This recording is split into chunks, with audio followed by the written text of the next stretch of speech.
right, guys, we are going live. We should be live. My sound may be too loud. Let me turn my mic down a little bit. For being here today.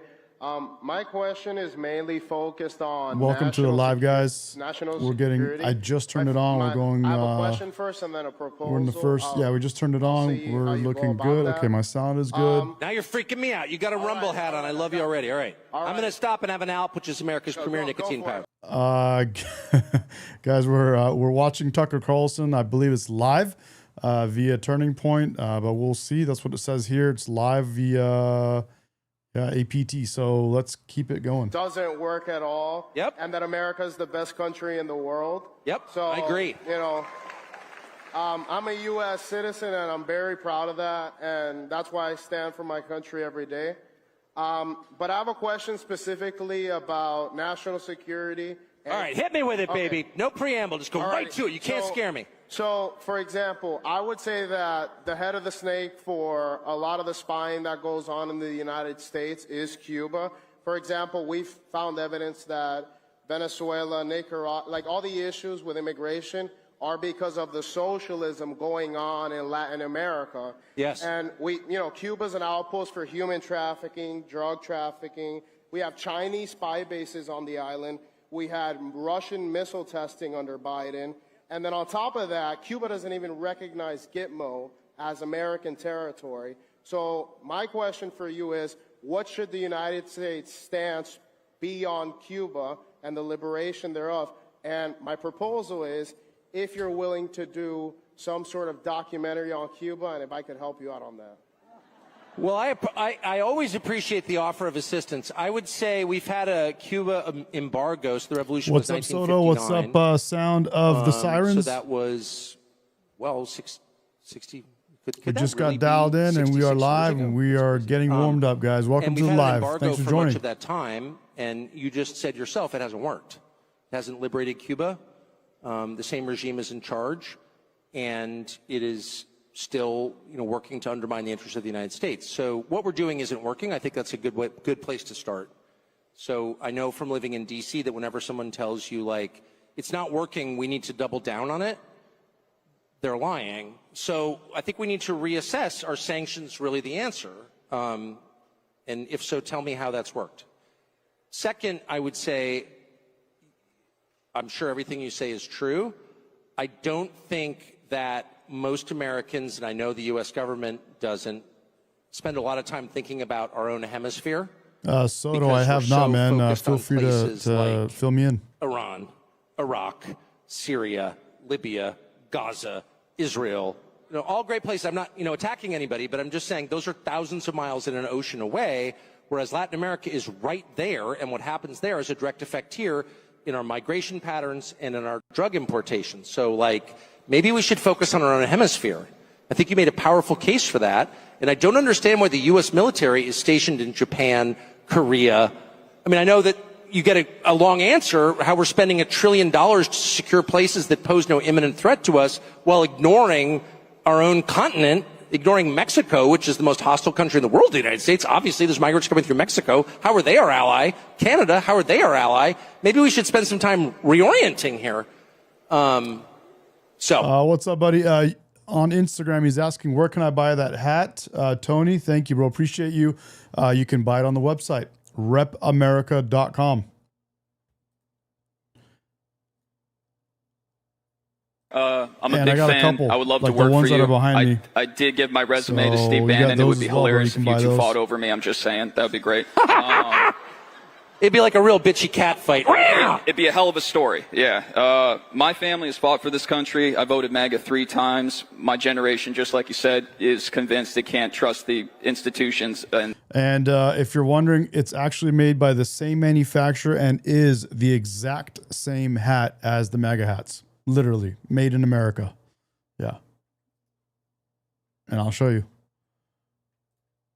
Out of respect for everybody. Basically, my questions are this. How does anybody possibly expect us to have any trust in our government, pay taxes, accept draft orders if these elites are not held accountable, right? And how am I anti-Semitic? My great-grandfather killed Nazis, and I brag about it. My mother's doctor was a Holocaust survivor, and everyone calls Trump a Nazi. My family in Chicago and my family in Ireland, which are both liberal hellholes, right?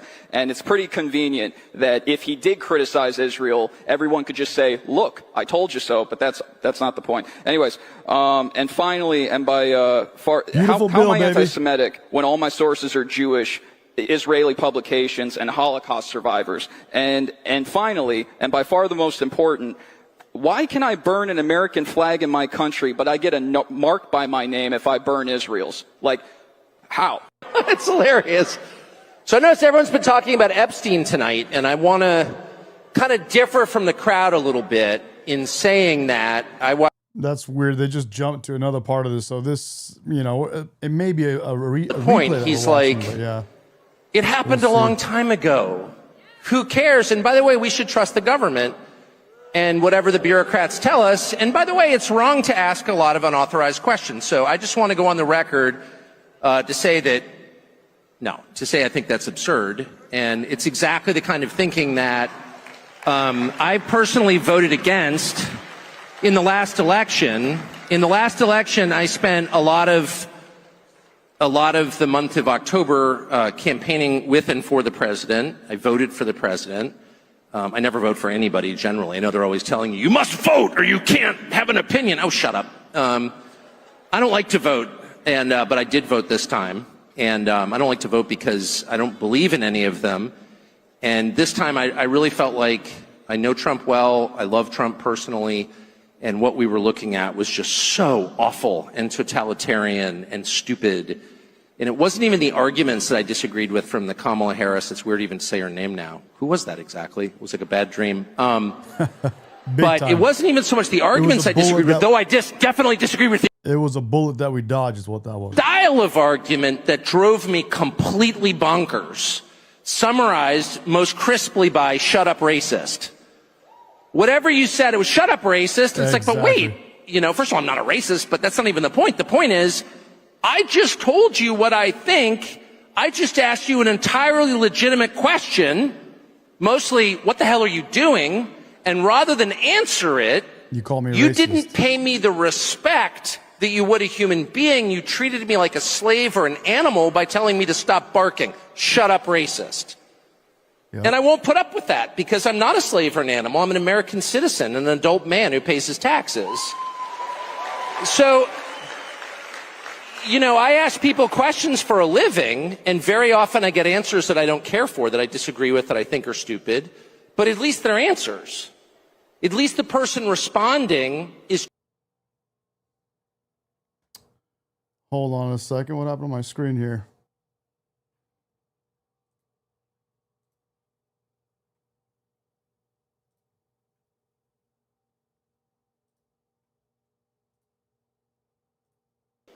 He's not bound to agree with you, but he's bound to stop and answer your question. And the left never did that. They would dismiss you out of hand.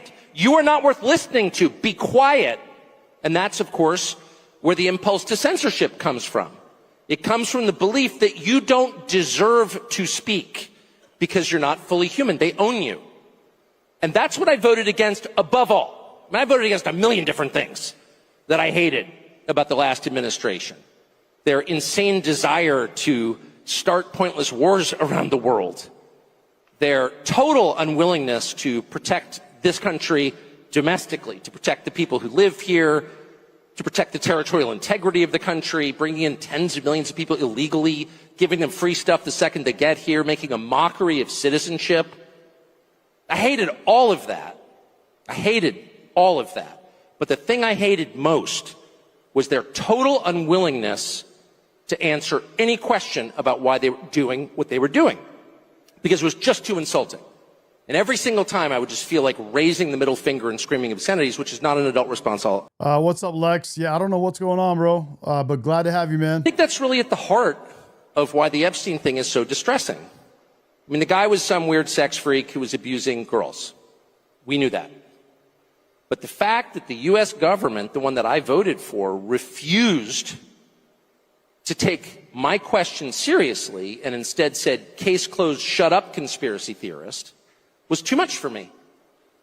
And I don't think the rest of us should be... Are you talking about father-son duo that was in Australia? I'm talking to Soto there in the chat. ...satisfied with that. And by the way, let me just say really quick release, lots of incriminating sex videos with Epstein and his billionaire pals because they don't have them. They don't have them because when the original search warrant was served 2007, I think, possibly 2006, I think 7, it was basically designed to protect Epstein. The search warrant was written in such a way to make sure that the feds never got their hands on the actually incriminating evidence. It's another way of saying the cover-up has been going on since 2007, almost 20 years. And so the real question is not, was Jeffrey Epstein a weirdo who was abusing girls? Yes, we can answer that. The real question is, why was he doing this, on whose behalf, and where did the money come from? And those are the questions that need to be answered. And I think it's entirely fair to ask them. And it's not adequate to say anyone who... No, I didn't know that, man. I got to check that out. So Soto in the chat is talking about the father and son that went out on a shooting spree in Australia and did that on a Jewish holiday. He's saying that those two apparently in some podcasts were proven to be trained in some camp in Vietnam. I don't know, bro. I got to check that out. But I also heard about the Brown University shooter that actually was reported to security by a custodian at that university, and nobody did anything about it. And then the guy ends up going down there and doing what he did. Ask them is somehow desecrating the memory of little girls who died in Texas. I'm not going to put up with that answer. Watch is that this guy had direct connections to a foreign government. Now, no one's allowed to say that that foreign government is Israel because we have been somehow cowed into thinking that that's naughty. There is nothing wrong. I'm going to have Trump on later, bro. Wrong with saying that. There is nothing hateful about saying that. There's nothing anti-Semitic about saying. There's nothing even anti-Israel about saying that. I've spent my entire life pretty much in Washington, where I knew and loved a number of people, including one very close person who worked at CIA. That has never prohibited me from saying, I think the CIA has done some horrible things, murdered a bunch of people, participated in the murder of a sitting U.S. president. It's got a whole trail of crimes. That doesn't make me a disloyal American. It doesn't make me anti-American in any sense. I was born here. My family's been here for hundreds of years. I love this country. That's why I live here. So criticizing the behavior of a government agency does not make you a hater. It makes you a free person. It makes you a citizen. You're allowed to do that because you're not a slave. You're a citizen. And you have a right to expect that your government will not act against your interests, and you have a right to demand that foreign governments not be allowed to act against your interest. That's not creepy. It shouldn't be forbidden.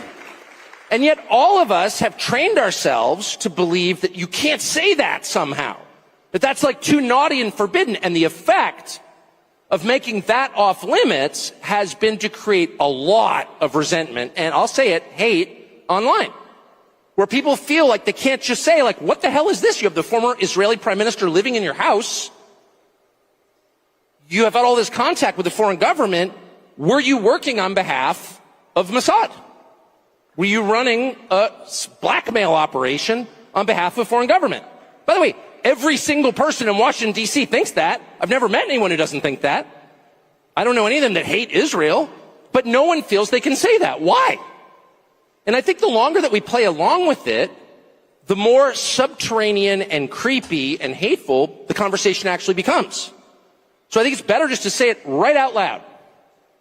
Did this happen?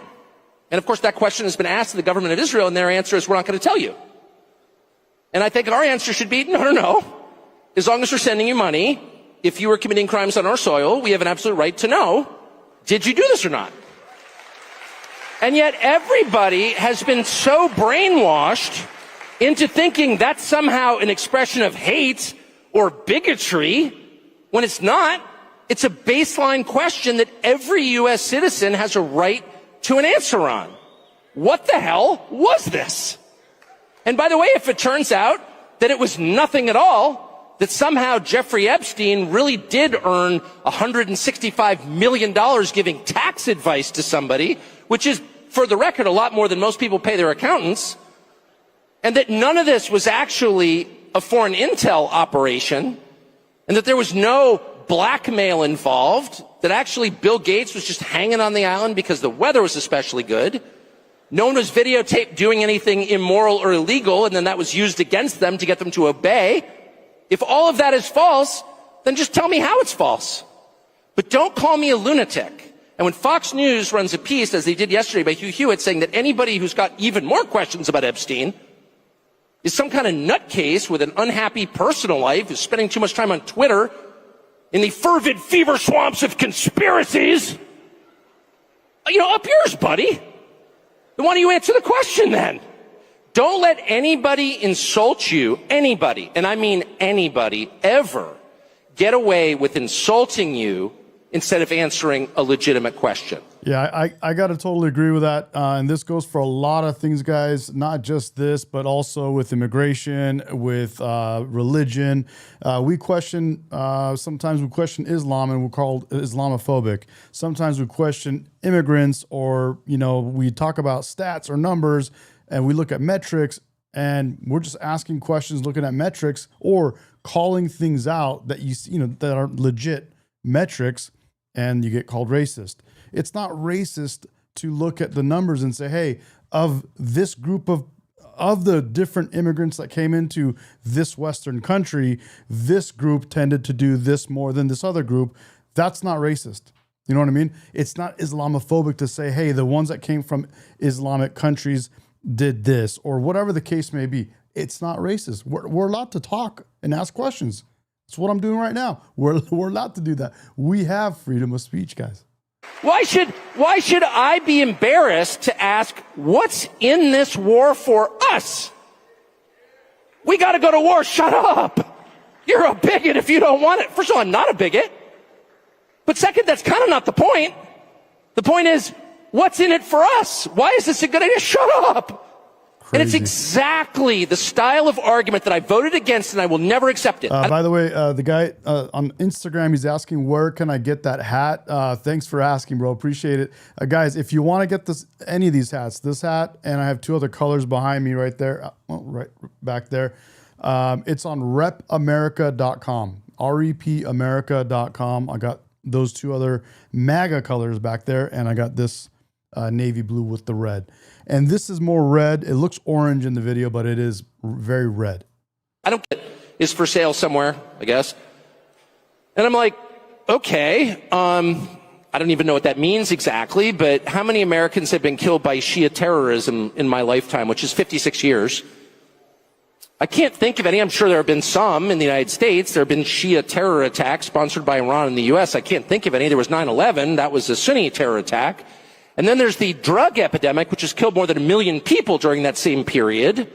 People I know, my next door neighbor's kid, dead. Talking about drugs, I don't know if you guys are aware, but Trump just classified fentanyl as a weapon of mass destruction. A bunch of people I know have died, and a bunch have been totally screwed up and taken out of life, basically. Their lives have been hollowed out. They're husks. They've been totally destroyed by drugs. That's the reality that I live in the United States. So you're telling me Iran is a bigger threat than the people peddling this garbage? I don't think so. Not where I live, it's not. Oh, shut up. And the person literally said, we're going to have to agree to disagree. Disagree with what? What are you even talking about? But at least he gave me an answer. He didn't say, oh, you hate so-and-so. He didn't go immediately to motive. Okay, so this is always the tell. This is when you know you're dealing with someone who has zero interest in getting to the truth of the question and instead is trying to make you be quiet in order to roll over you and make you obey. And the tell is when they go immediately to motive. Well, you just hate some group, or you're taking money from some other group. And neither one happens to be true in my case, but I always feel like saying, well, okay, what if I am getting paid? Or what if I have some kind of creepy bigotry? Which I don't, because I think it's immoral. God created individuals. Each one knows the hairs on your head. Each person has a soul. No person is seen by God as a member of a group. Each person is seen by God as an individual. So I don't like that. And I really don't. I'm not just saying that. And I mean every individual on the planet, regardless of what he looks like or what he believes. Bro. That is true of every person. And I sincerely mean that. But even if I didn't, maybe I was some like full wacko. And maybe I was like taking tons of money from some bad country, one of the bad countries you're not allowed to talk about or like. Qatar! Here we go. That's the most hilarious. Qatar is kind of controlling our conversation. Qatar. Evil Qatar. I am laughing. I've actually been to Qatar. It's awesome. Never taken a dollar from the Qataris or the Qataris or whatever they're called. It's a great country. But whatever. But even if I was like on the payroll of Qatar, which I guess I can't now. But anyway, even if I was, it still wouldn't make the question any less relevant. Why is this a good idea? And their refusal to answer that question lets you know right away that you are not dealing with a person of good faith. You're dealing with a propagandist who is trying to control you.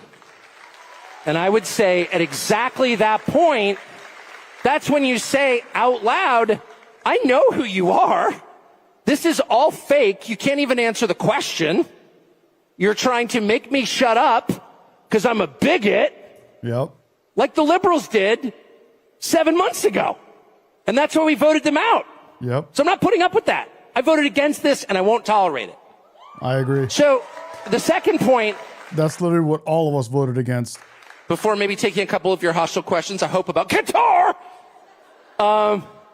is I was brooding about this today. What about the Epstein story is so uniquely infuriating? And I'll just say, I mean, I've never met Epstein, but I mean, I know a million people who knew Jeffrey Epstein. It is true that he was around. Like everyone knew Jeffrey Epstein. I don't think I was cool enough to actually meet him, but like he was just a guy who was kind of circulating around, like this rich guy who knew everybody. What is it? And everyone knew he was a creep, but then there are a lot of creeps in that world. Just telling you what you probably know already. What is it about Jeffrey Epstein that's so infuriating to people? So infuriating that it's actually causing seismic political problems, and I hope that they'll address it and it'll get better. I really do. But what is it? I'll tell you what it is. It's the frustration of normal people watching a certain class of people get away with everything every single time. That's what it is. And that drives me absolutely bonkers. By the way, it's one of the things that bothers me about immigration. You know, as someone who got arrested in Syracuse, New York as a kid because I had an expired driver's license and brought to a cell, I'm watching people come, that actually happened. I have done time. It does change a man. Yes, I joined a gang. But I watch, 60 million people come into the country illegally or overstay their fake refugee status or whatever. I mean, the whole thing's a scam. And they get housing vouchers and free education and free cell phones and plane tickets. It's like, wait a second. Not only are they not getting punished for breaking American law, as I would and have, they're getting rewarded for it. Yep. The unfairness of it drives you crazy. And it's particularly galling in the case of Jeffrey Epstein and the whole constellation of people around Jeffrey Epstein, all of whom seem to be getting away with scams. And how do you know they're getting away with scams? I'll tell you how, because they're useless and they're rich.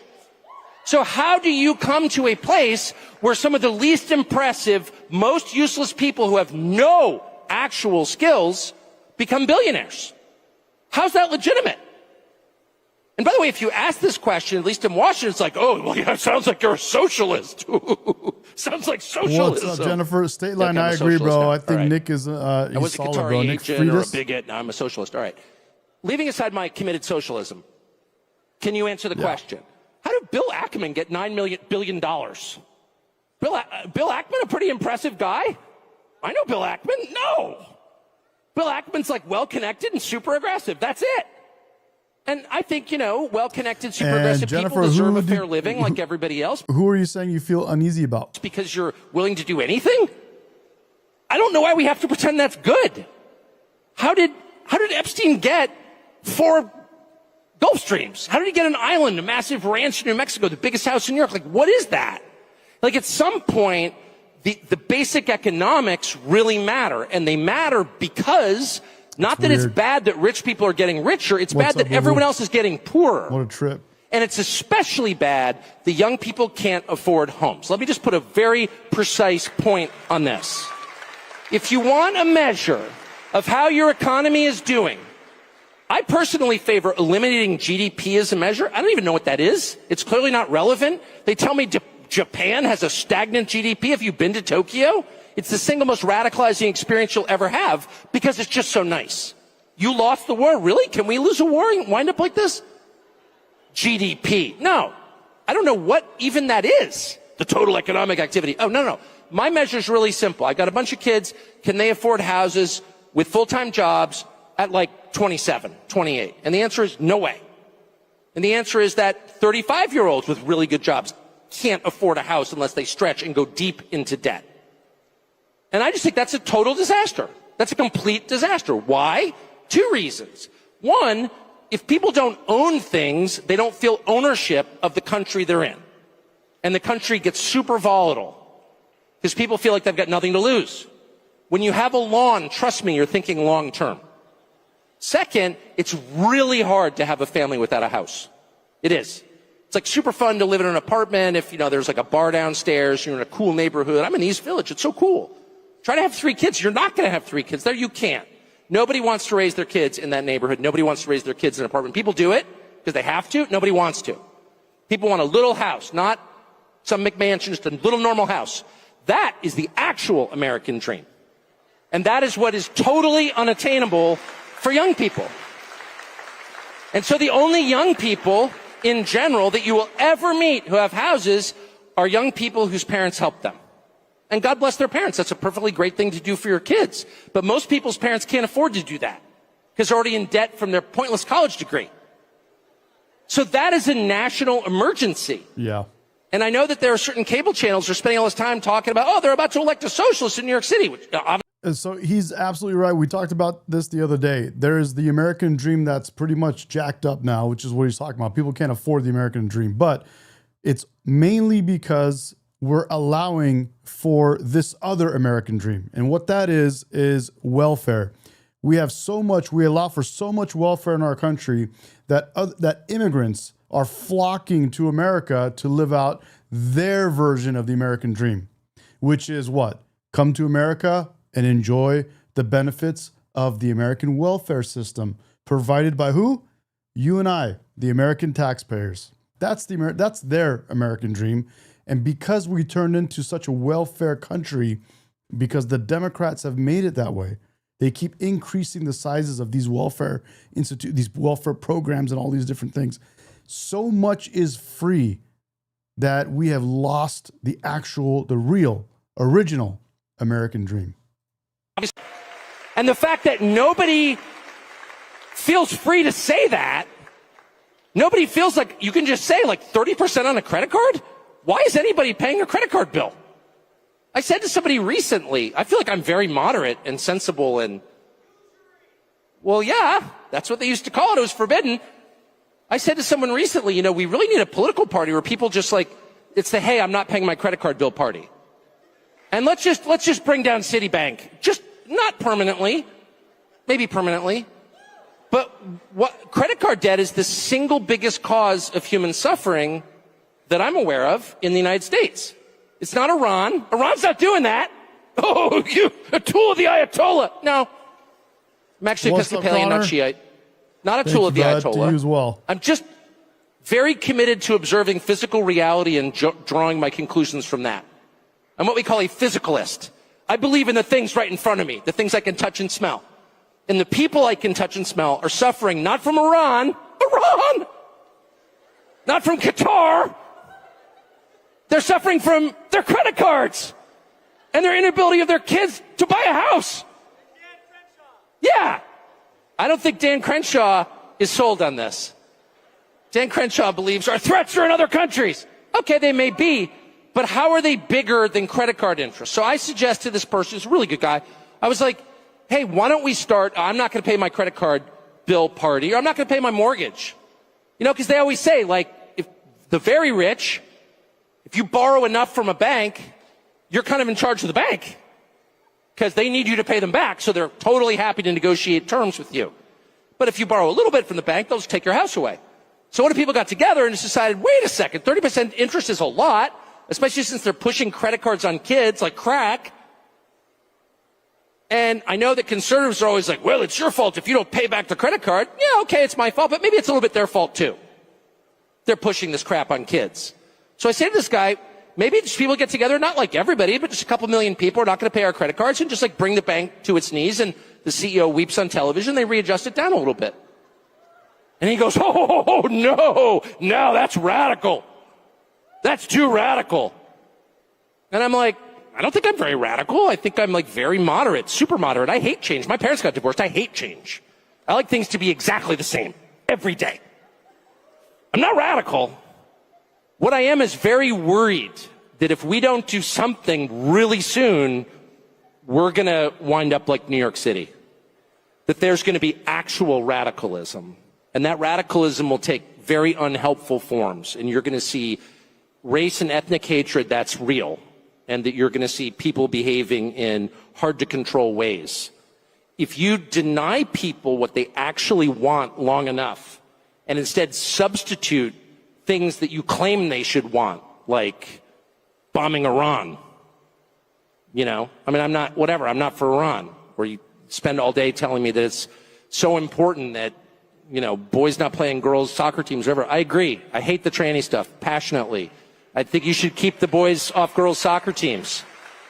But I don't know. It kind of feels like you're feeding me appetizers. At some point, I want to look around and see a better country. I want to see a country I recognize. I don't want to see people sleeping on the sidewalk. I don't want to see people ODing on drugs. I want to know where those drugs coming from. Why can't you stop it? You've got the U.S. military. Don't you have SEAL Team 6? Like, what are they doing today? Don't you have Delta Force? You could give me another segment about how impressive the U.S. military is? I believe you. Why aren't they employed to make my country better? Why are my cities disgusting? I don't want to go there. It smells like weed and halal food. And you're lecturing me about how it's a great moral victory that I kicked the boys off the girls' soccer team? Good, I'm so glad. But let's do the real stuff, like making New York livable. And create an economy where my kids can have kids. How about this? How about we just... Guys, I love the conversation he's having, and I'm going to tell you, one of the big things that we're missing in a lot of these conversations is a good solution. And what I've thought about this pretty hard, and to be honest with you, in my opinion, a really good solution to fix what he's talking about, fix our country, and fix a lot of these problems that we're facing, including cost of living, including, you know, Americans getting back on their feet, having that, you know, the actual real American dream, is welfare. If we get rid of welfare, it will change everything. In my opinion, it will change everyone's mentality that is working their way up, and people that are younger coming into the new world or coming, you know, growing up into the world and growing up into responsibility and stuff like that. We give too much free things out. We allow people too much cushion where they learn to grow up with no responsibility, no accountability. And what do? We create a country full of people that feel less accountable, have less responsibility, and that by itself creates a massive problem. When we change that mentality to where they feel more responsible, they are more in control, they are the ones running their lives, they're not sitting there living off the government, that, in my opinion, would change the entire, like a lot of the major problems that we're facing in our country right now. Just make the isn't that way. I was here. How did that happen, and why aren't you fixing it? And by the way, if you don't fix it or even acknowledge it, dude, bad things could happen. Like, wake up. Time is to wake up out of your freaking fantasy world where you think telling the rest of us to shut up is enough. If you keep doing that, you know, this could go in dark directions. So I think it's so important for every person to look around and make your own decisions about what's important. What's important to you? What around you in your life? What do you see in your family, among your friends, in the town that you live in that's going wrong? Those are the biggest problems. Not what some shill on television is telling you your biggest problems are. He can shut up, but he won't. But look around. What's the biggest problem in your life? And if you're burdened by a car loan or some credit card payment you can never actually make, if you can't afford to make the full payment on your credit card 2 months in a row, that's a crisis, okay? It's a crisis. If you're in the hole to DraftKings to a point where you can't pay. No, I'm serious. These are huge problems, and most of them are money related. And if they're not solved, you're not getting married, and you're not having children, and you're not going to have a happy, fulfilling life, period. Christy in the chat, is it Christy? Let me see here. Christy in the chat says, property taxes should never be a debt that cities make up what you pay. I own my house. Why should I pay rent to the cities I live in? I agree. Florida's actually getting rid of it. No more property tax, hopefully soon. So they're working on that, and they're going to hopefully get that done. That's going to be amazing. I don't know why they do that, because when you pay stuff, you should not be, I agree, you should not be paying forever on your property. And in some cases, when the values are higher, it's a lot of money. Lumberlock says wages need to be increased. I don't agree with increasing minimum wage. Minimum wage increasing adversely affects the very people it's intended to help. You can look it up and research it.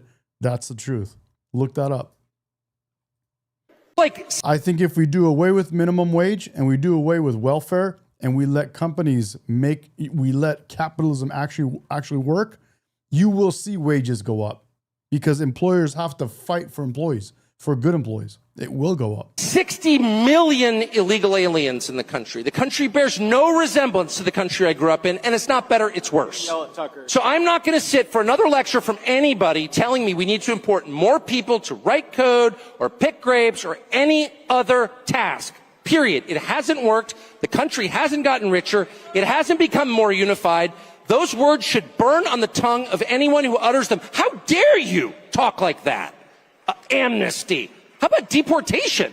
What about that? I mean, look, and let me just say, people say all kinds of things. It doesn't mean it's happening, but I think it's worth being a little paranoid about it. I mean, I think everyone in this room is paranoid. It's important to make sure even the people you love are true to their word. Doesn't mean you hate them. Again, I don't take my kids I love my kids more than anything. I don't automatically believe everything they tell me, because I'm not a moron.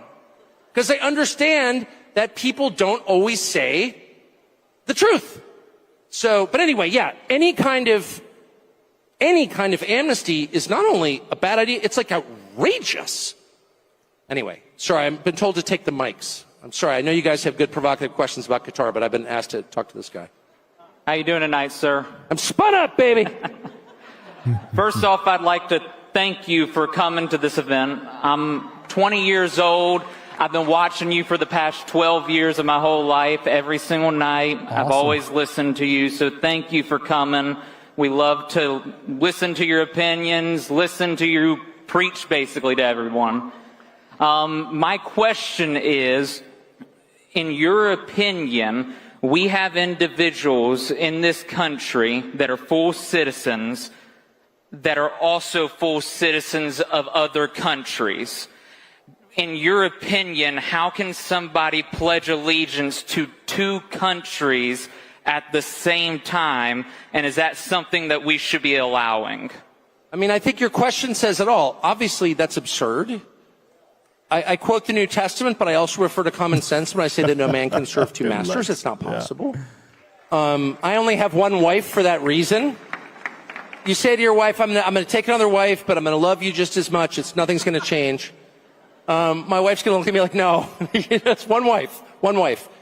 Because you can only really pledge your loyalty to one person or one country. That's just a fact. And there's also a sense, and this is relevant to me, and I know you're speaking about Israel, but it's not just Israel, to be honest.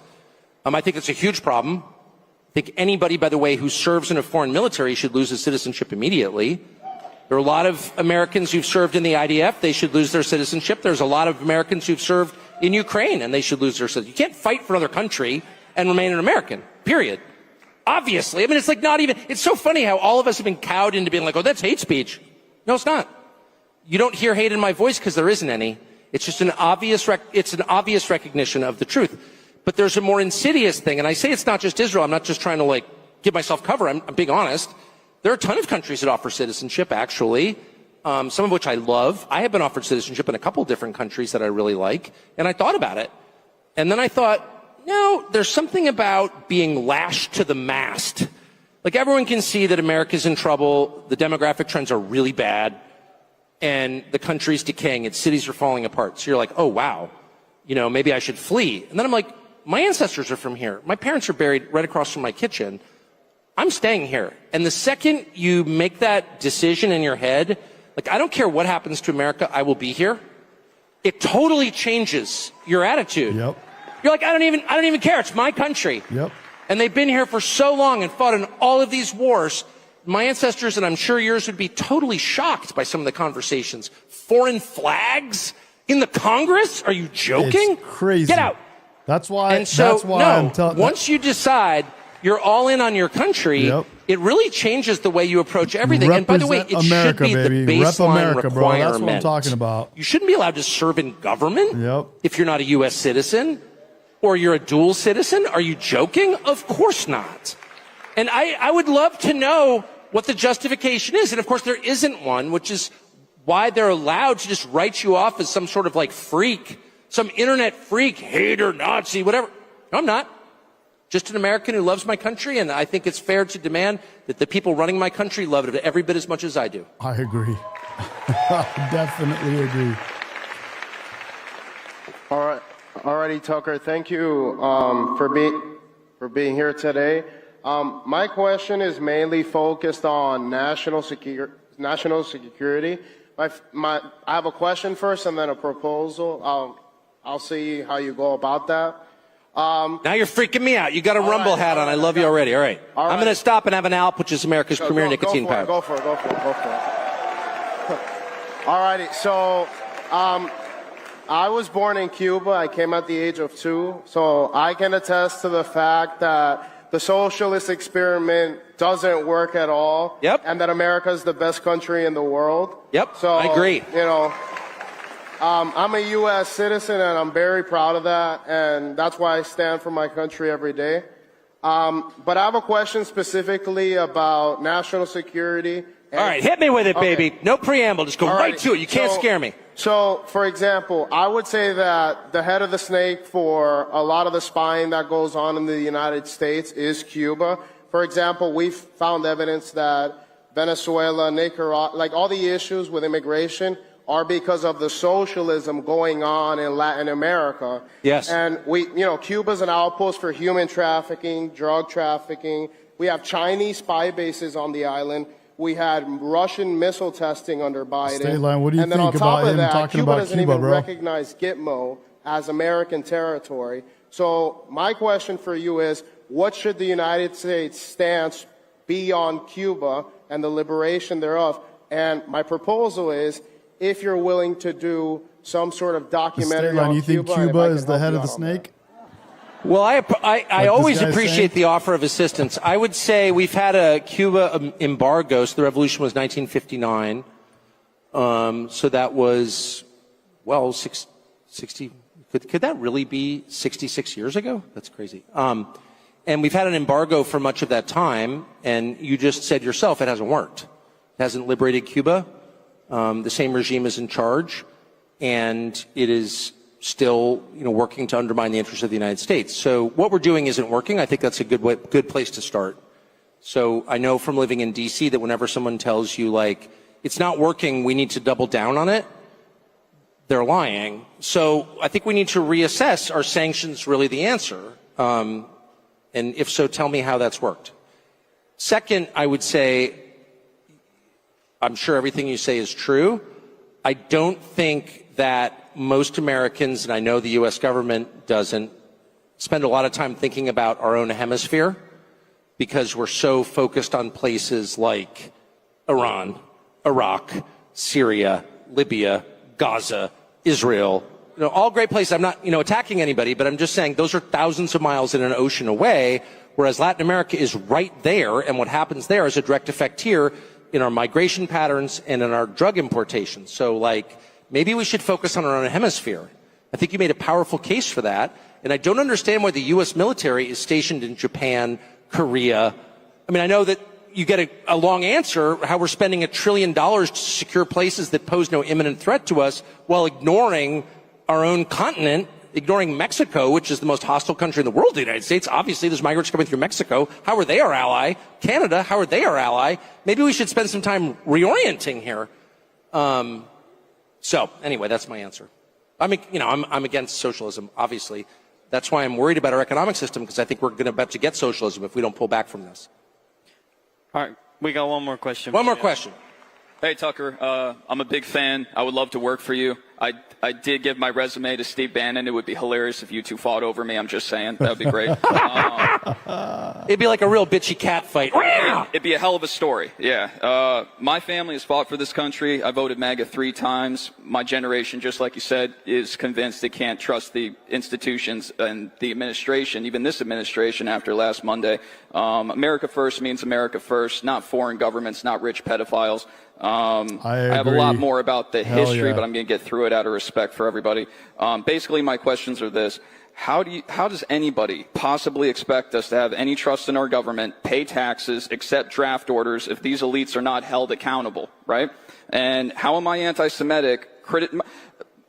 My great-grandfather killed Nazis, and I brag about it. My mother's doctor was a Holocaust survivor, and everyone calls Trump a Nazi. My family in Chicago and my family in Ireland, which are both liberal hellholes, right?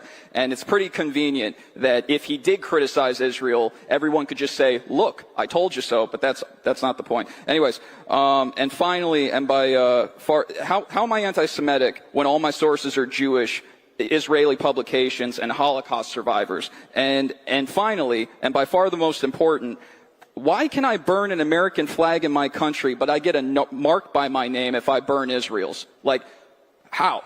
It's hilarious. Dude. So I noticed everyone's been talking about Epstein tonight, and I want... So this thing just jumped to the other one. We didn't even get a good answer, but I agree with this guy. Well, those were some good questions. Absolutely, dude. That's what... See, that's the issue, bro, is I mean, you guys have to admit, Trump is probably the most America first president we've ever had. I mean, it's hard to deny that, right? We can go through, if anyone has any questions about that, happy to go through it. But it's definitely, in my opinion, very true that Trump is the #1 most America first president we've ever had. But could we be more America first? Yes. Yeah, we could. We could be. But I'm not going to, throw the baby out with the bathwater. You know what I'm saying? Like, we gotta give credit to the progress that we're making. You know what I mean? So we have to give credit to Trump. We are moving in the right direction. We can be more. It's good to criticize ourselves. It's good to talk about it. And so I think that's great. But we also got to give the credit. We got to also take the credit ourselves. We voted for Trump. We voted for more America first, and we got it. And the dude's executing on that. And it's a pretty solid, so far so good. So I hope that whoever comes after Trump, I'm not trying to, overlook this president the next 3 years, but whoever comes after Trump, I know we're all thinking of that. Will they be able to continue that? Can they carry the baton? Can we, make sure these things that Trump is doing, make sure that they are going to be more set in stone and not just this here today, gone tomorrow type of policy thing, right? We're all thinking that.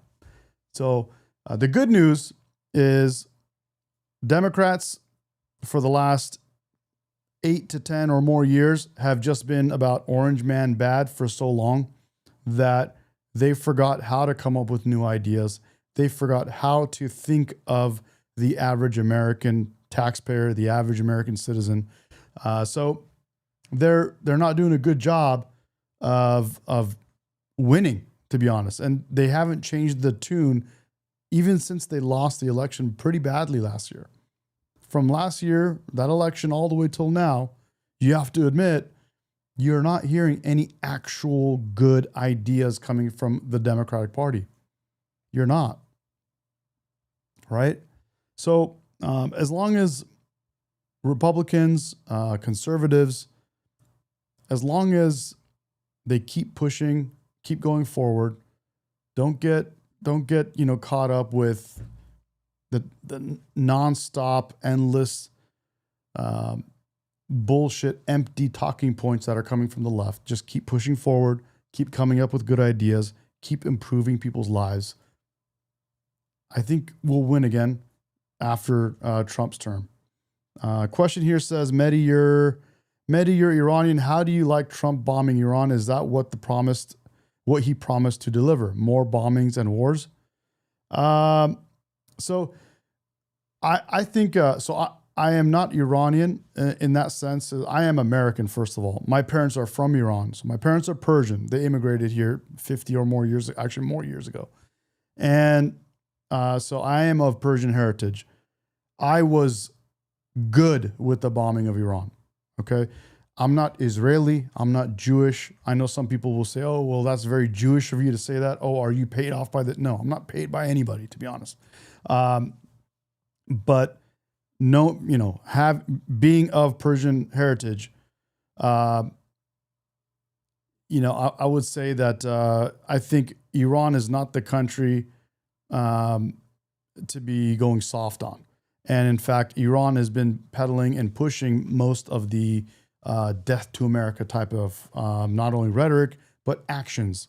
And, nobody is putting a stop to that. Nobody is putting a dent in that like Donald Trump. And I think we should have done that. I really think so. So that's to me, that's how I feel about that. And I think that not only do we need to do that, but we need to continue pushing back and stopping, dude. Being of Persian heritage, I know a lot of Persians. In my opinion, 80 to 90% of that whole country is against their own government, but they can't do anything about it. If you guys don't know that, now you do. Now you're hearing it. It's reality. I think a lot of people do know that. They've seen all the protests. They've seen women getting killed for just trying to show a little hair or just be normal.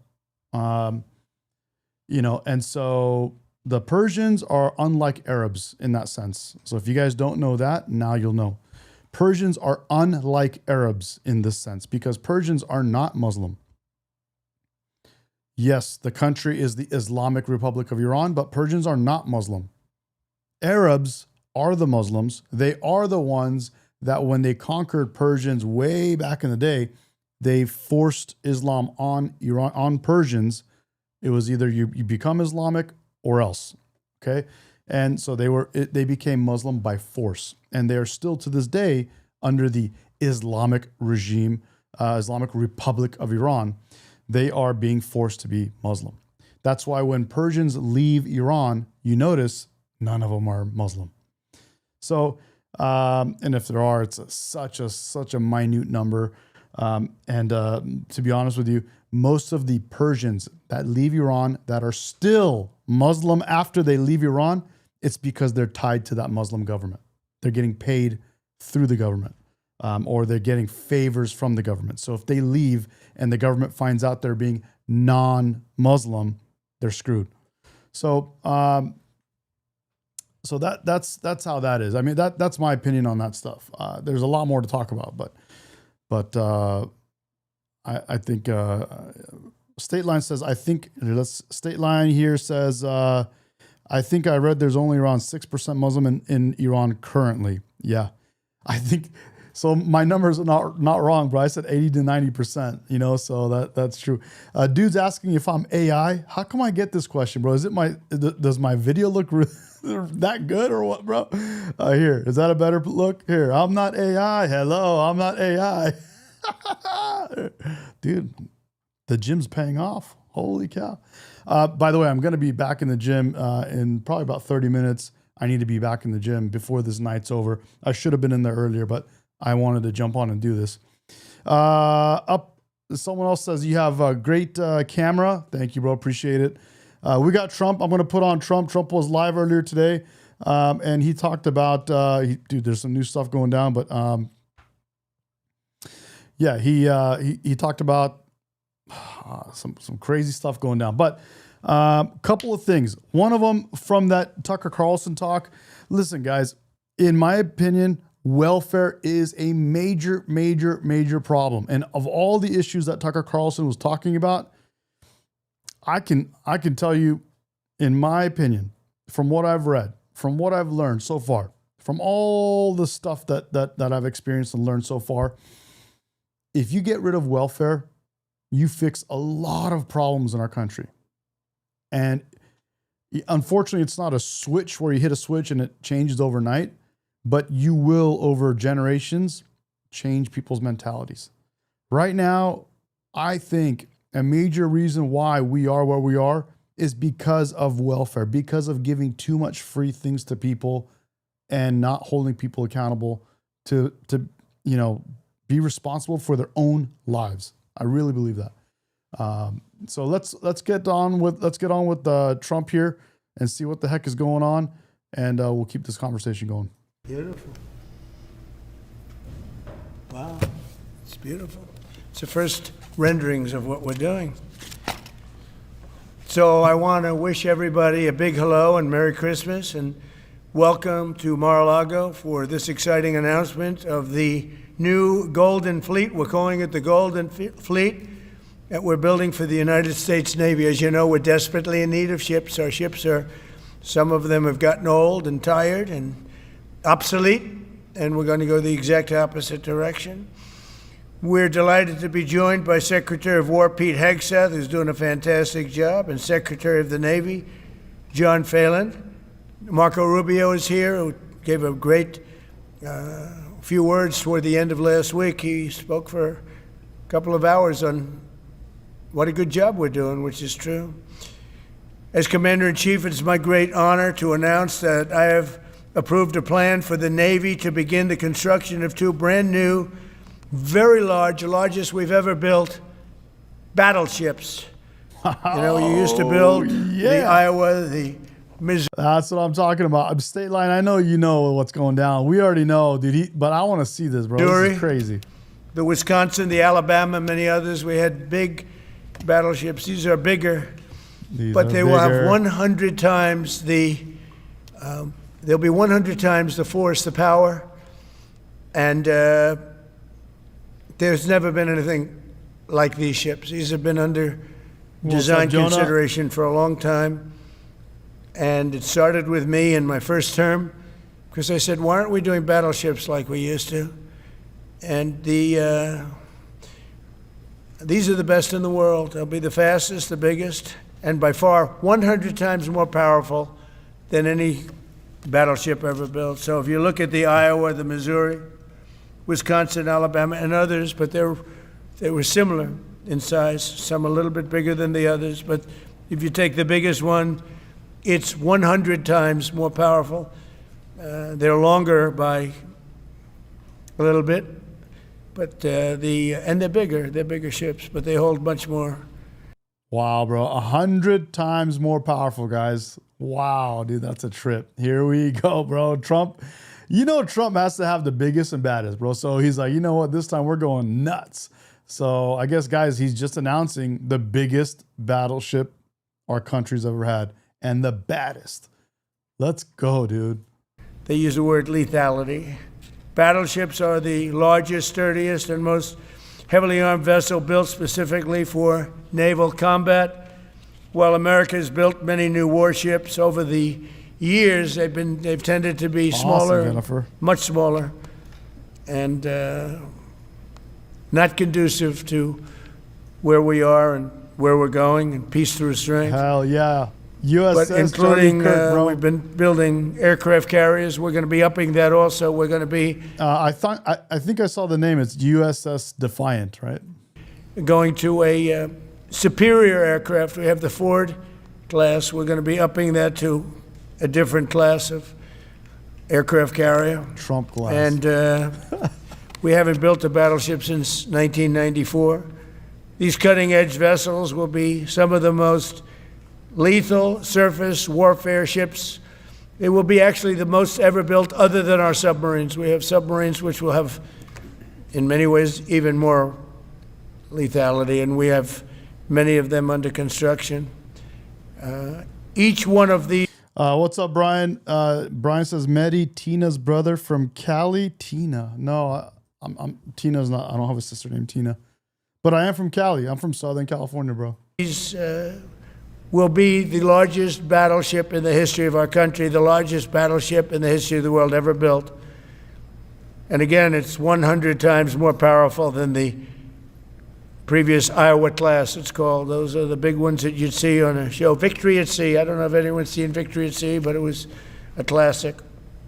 I agree, bro. Beautiful Bill says we should have the USS Charlie Kirk. I am down, dude. They'll help maintain American military supremacy, revive the American shipbuilding industry, and inspire fear in America's enemies all over the world. We want respect. We're going to have it. We already have it. We're more respected now than we ever were. A year and a half ago, they laughed at us. Now they respect us again at levels that they've never respected us. We envision that these two ships, we're talking about 10, but we're going to start with 2, and we're going to quickly morph into 10. And ultimately, we think it's going to be anywhere from 20 to 25 of these. But we're starting with the first 2 immediately, and we're going to then be very quickly involved with, I think, we're going to do another 8. And then we're going to ultimately, and pretty quickly, have a total of about 20 to 25. We'll make that determination. Really? We envision that these ships will be 20? The first of a whole new class of Did he just say we're going to have 20 to 25 of these things? battleships to be produced in the years to come.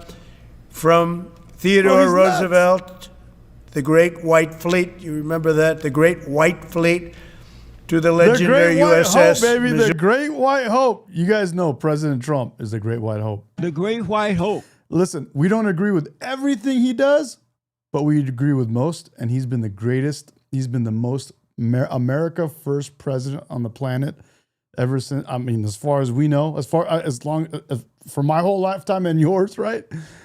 He is the Great White Hope. He is the Great White Hope, and now he's creating the Great White Fleet, baby. Missouri, whose massive guns helped win World War II. America's battleships have always been unmistakable symbols of national power. We stopped making them for whatever reason, I don't know.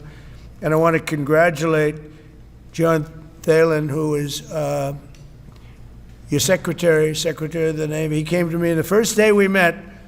He talked about battleships, and I said, "You're absolutely on the right track." He said, "Why are we doing other things? We have missiles, which are much more expensive." By the way, these battleships have tremendous numbers of missiles, but they also have guns.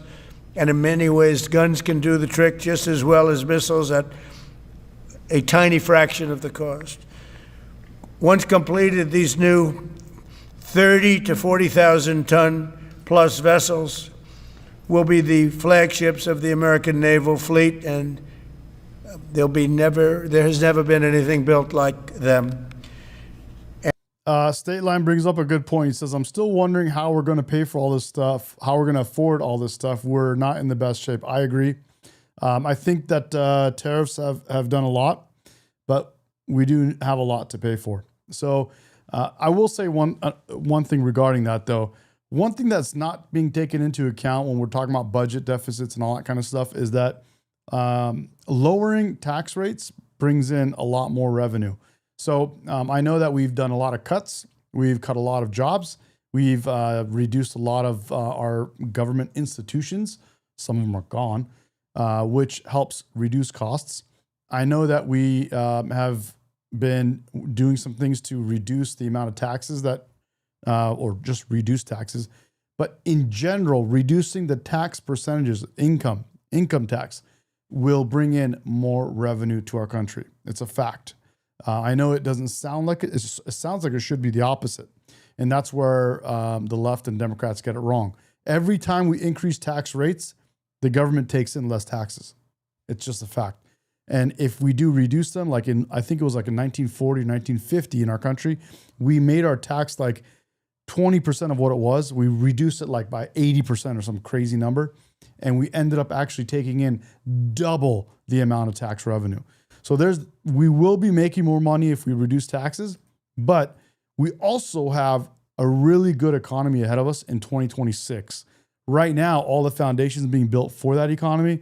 But in 2026, a lot of these factories, these manufacturing plants, a lot of this AI stuff, a lot of this energy stuff, a lot of these car manufacturers, they are coming back to United States. So there's going to be a lot happening in that sense as far as growth of our economy. So that means more tax revenue, but we'll have to see. We'll have to see how that goes down. And I just want to Hopefully there are plans to reduce the spending in general. You know, that's I think what State Line's looking for, and I think I hope that'll happen. And I also am very much looking for some type of a change to this healthcare system that we have. Very jacked up. This Unaffordable Care Act is definitely unaffordable. We need to figure this out. We need a whole new healthcare system. I want to be very clear that we're building them here. We're working with others, but we're building them here. We have great Navy yards. Yep. We'll be negotiating with some of the companies that are running those yards, taking over the yards. We used to build a ship a day during World War II. Now we don't do ships very much anymore. We do military ships, we do submarines. By the way, we're 15 to 20 years advanced in our submarines over anybody else. That was one of the things that I did in my first term. We make the best submarines by far in the world. We're at least 15 years advanced ahead of anybody else in submarine development. Most powerful, that's right, the most powerful weapon anywhere in the world, undetectable. So the battleships are going to be armed just in terms of guns. Tiffany, you know, it's kind of a long explanation, but if we didn't have this type of welfare programs, if we didn't have all this welfare, I don't think there would be as many single moms as we have. That's one of the points about it, is we have so many single moms right now because of a welfare system. And it's a long explanation, and we can get into it if you guys want, but let's just put that there for now. And missiles at the highest level. They'll also have hypersonic weapons, many hypersonic weapons, state-of-the-art electric rail guns, and even the high-powered lasers that you've been starting to read about. We have lasers where you aim the laser at a target, it just wipes it out. We're going to have, there'll be the most sophisticated lasers in the world, and the most sophisticated laser in the world will be on the battleships that we're building. They'll also carry the nuclear arm. I agree with some of you guys saying that tariffs will be, someone here says tariffs will bring in billions. Another person says tariffs will bring in trillions. I think tariffs will bring in a lot of money, but I think in a perfect scenario, tariffs will go down. And that is because we should have more equal trade, and it should be less tariffs for us when we're dealing with other countries. And in turn, we charge them less tariffs for dealing with us or dealing with them. Just it'll be reciprocal on a lower rate at the end of the day. And I think at that point we can bring jobs back to America. And when we do that, man, there's a lot of potential for us. There's a lot that we missed out on doing dumbass shit economically for these last 50 years. She launched cruise missiles currently under development, which will be instituted pretty quickly, but they're under development and they've proven to be extremely lethal. The U.S. Navy will lead the design of these ships along with me, because I'm a very aesthetic person, alongside our partners in American industry, and we're going to have Pete Hegseth and Marco and a lot of... Jeez, Jennifer, that's horrible. I'm so sorry to hear that. Jeez. Holy cow. Very talented people involved, but a lot of it's already been done. We've been doing this for months. The construction will create thousands of American jobs. We're going to have the jobs be created. I mean, already we have factories being built unrelated to this, although AI will be a big factor when it comes to these ships. They'll be very AI controlled. Today's announcement is yet another step in our mission to make the United States Navy stronger than ever before. Again, when you talk about 100 times the power of these massive ships that we had years ago, it's pretty amazing. And next week, I'm going to meet with the defense prime contractors. I'm going to meet with them here, Florida. and we're going to be talking about production schedules because they're too slow. We have many countries, allies, that are wanting to buy. We make the greatest equipment in the world by far. Nobody's even close, but they don't produce them fast enough. So we're going to be meeting with them to talk about the production schedules. We're going to have strong production schedules. And the only way they're going to be able to do that is to build new plants. Even with the F-35, we have many people want the F-35 fighter jet, and it takes too long to deliver them to allies or to ourselves. It takes too long. The only way they're going to be able to deliver them is if they build new plants. They don't want to build new plants because that's expensive. So we're going to be discussing production schedules. We're going to be discussing CapEx spending. Good. We'll be discussing the pay to executives where they're making $45 and $50 million a year and not being able to build quickly. They're going to make that kind of money. They have to build quickly. Again, we make the best equipment in the world, but they don't make them fast enough. I love it. And we're going to be also discussing dividends. We want the dividends to go into the creation of production facilities. So we'll be talking about all CapEx, dividends, and the pay. We're also going to be talking about buybacks. They spend so much money on buybacks. They want to buy back their stock. I don't want them to buy back their stock. I want them to put the money in plant and equipment so they can build these planes fast, rapidly, like immediately. I mean, I have sold more planes than any president by far, times probably 20. So every time I go someplace, I sell 100 planes. That includes commercial planes, Boeings, et cetera, but it also includes fighter jets. And I'm always having to say 5 years, 6 years, 7 years, helicopters, Apache helicopters, many years. India bought them. They want to get them. They don't want to wait a long time. So we don't want to have executives making $50 million a year, issuing big dividends to everybody, and also doing buybacks. And then they say, well, we don't have the money to build a plant. They got to build plants. Plants to make F-35s, plants to make helicopters, plants to make the F-47 new jet. And that's it. And that's what I'm going to be talking to them about. They're going to Tiffany in the chat is saying, oh, they're going to build minimum wage. They're going to create minimum wage jobs. On the contrary, I think most of what he's talking about are way above minimum wage jobs. And as I said earlier, man, I think I know we need to get rid of minimum wage, period. Anywhere that it is actually the effective minimum wage, it needs to be gone. It's hurting our economy. It's hurting all of those industries. Again, where people would be hiring two people, they're hiring one person at a slightly higher rate. And, there's a lot that I can go into a lot of that. But I've read a lot into this stuff. And I'll tell you what, minimum wage laws are an absolute joke. They do the opposite of what they're intended to do. start spending money on building airplanes and ships and the things that we need, not in 10 years and 15 years. We need them now. And we're strong about it. Last week, the Navy announced a brand new class of frigate, and they're going to be working with the South Korean company. Hanwha, a good company, recently agreed to invest $5 billion in Philadelphia Naval Shipyard. We're opening up the Philadelphia Shipyard, once a great yard. Now it was a long time ago decommissioned, but now it's reopening. Working with the Navy and working with private companies. The record-setting defense bill I signed last week authorized $26 billion to build new ships, including destroyers and various others. We already have a lot of submarines, as you know, under construction. We're building a lot of submarines. I tell you, to be exact, we have right now 15 submarines under construction or ready to start.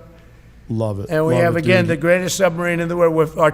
So, guys, we're getting... they're going to start building their first and second, what they're calling the, the USS, let's see here, Defiant. It's going to be crazy. So, thank you, Boo Boo. Appreciate it. Let's see what you guys are saying in the chat. Exploitation of wages are American needs. What is it? They are an absolute joke. Okay, Boo Boo Boss is saying plumbers and electricians and CDL drivers are all in high demand and are going to be in high demand. That's one thing we keep talking about, guys. All these trade jobs, like he was saying, plumbers, electricians, you got the HVAC guys, you got, all kinds of those types of jobs. They're already right now, you can make a ton of money just being a plumber, being an electrician by yourself. Never mind being in that industry and then hiring plumbers underneath you and creating a business out of it and doing all that kind of stuff. There's a lot of money in that stuff right now. You have people going to college right now for jobs that will pay less than if you were to become an electrician. Literally. I agree with that 100%. But guys, my dad worked at the Philadelphia right on. Kathy Cross says, my dad worked at the Philadelphia Naval Shipyard when I was very little. Right on. Love that. Lex in the chat says, I'm an electrician. There are not enough of us out by me. There's not enough electricians, HVAC, plumbers, and we could just keep going down and down this list. There's not enough anywhere in our country. Because what? Because everyone pushed their kids into colleges and everyone went and got college degrees with massive debt, and they graduated college. They became liberal. They decided they want to do little to no work and get paid as much as they can. So what are they doing? They're becoming Democrat socialists now, and they're trying to create a world around them where they don't have to work. They can just scroll on their Instagram. So we're not going in the right direction. And a lot of these people went and got degrees. It's beneath them to become electricians. It's beneath them to become plumbers. And it's just not working out. It's just not. I think there's tons of money to be made there. And if you got your head on straight, you go do that. You'll make a lot of money. That's why I tell everyone right now, every time I talk to you guys, I tell you, right now is a time to make money. More than ever. Right now is a time when you got people that are lazy out there. You got people that are not committed. You got people that are not consistent. You got people that are not persistent. You got people that have their heads up their asses. You got people that are trying to do all this other stuff except actually go to work and do stuff. And right now, if you actually, put your head down and boom, go after it, dude, there's so much money to be made. It's almost like impossible for you to not make money as long as you just do something. It's crazy. But guys, I'm going to go to the gym. I really got to get going. It's almost too late, but appreciate you guys. Thanks for joining me on this live stream. We did pretty good. We got through Tucker Carlson and Trump. Trump is building Trump class ships now. So battleships, the biggest, the baddest, 100 times bigger and badder, not bigger, but 100 times more powerful than the biggest battleships we've ever had. So we'll see what that means. We'll see if there's a little exaggeration there or not. But Trump sometimes sounds like he exaggerates, but he hits it. He hits it right on. Anyway, guys, thank you again. And I'm going to put you out on our little outro video. You can check out some of these clips. And appreciate you guys. Thank you again. Hell yeah. Arizona, baby. Good night, guys. We have a president who actually fulfilled the promises he made during the campaign. Securing the border to foreign policy. He now has a record as president that's pretty damn impressive. We are all Charlie Kirk! Why do you blame the Biden administration? Because they let him in. Are you stupid? Are you a stupid person? Because they came on a plane along with thousands of other people that shouldn't be here, and you're just asking questions because you're a stupid person. In that same year, you had the left side destroying Teslas, destroying Tesla buildings, committing violence. And they used the auto pen and everything. He didn't approve this stuff. They want to take away my freedom because I will never let them take away your freedom.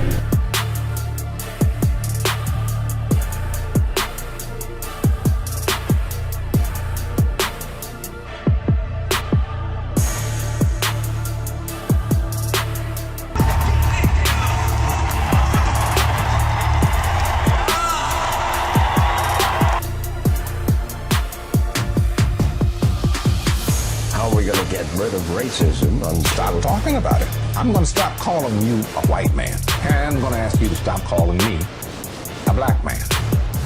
Military person eligible for what I've been able to do with the COVID. Excuse me, with dealing with everything we have to do with. Look, if we finally beat Medicare. Thank you, President Biden. President Trump? Well, he's right. He did beat Medicaid, beat it to death. This version of Biden, intellectually, analytically, is the best Biden ever. Not a close second. And I've known him for years. The Brzezinskis have known him for 50 years. If it weren't the truth, I wouldn't say it.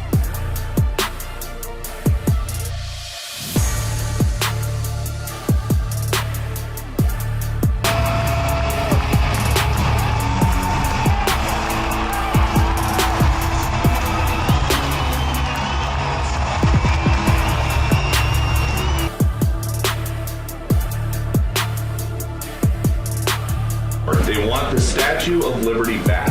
So is President Trump going to send the Statue of Liberty back to France? Absolutely not.